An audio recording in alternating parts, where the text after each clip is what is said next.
നാടെല്ലാം ആശീർവാദം ചൊരിയാനെത്തുന്ന ഒരു വിവാഹം, അതും കൂടെ എന്റെ ബാധ്യതയാണ്.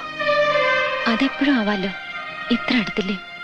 ഞാൻ കഴുത്തു കുനിക്കുന്നു, ഒരു ചരടെടുത്ത് ഇങ്ങോട്ട് കെട്ടുന്നു, കഴിഞ്ഞു. ആകാശത്തുനിന്ന് പുഷ്പവൃഷ്ടി മംഗളവാദ്യം ഉണ്ടാവും.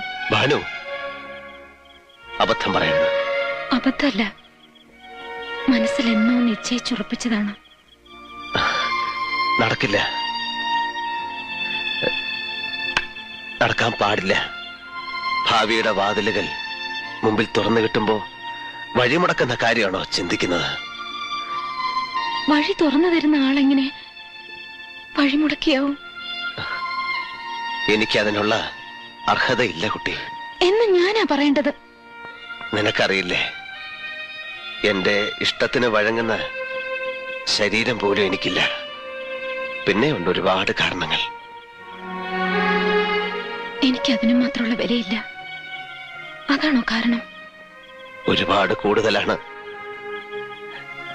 നിനക്കറിയാൻ പാടില്ലാത്ത സത്യങ്ങളുണ്ട്. എന്റെ ജന്മം തന്നെ. അരുത്, ഒന്നും പറയരുത്. അമ്മയെ കാണാൻ പോയി തിരിച്ചെത്തിയ രാത്രി, അന്ന് ഞാൻ ഉറങ്ങിയിട്ടുണ്ടായിരുന്നില്ല.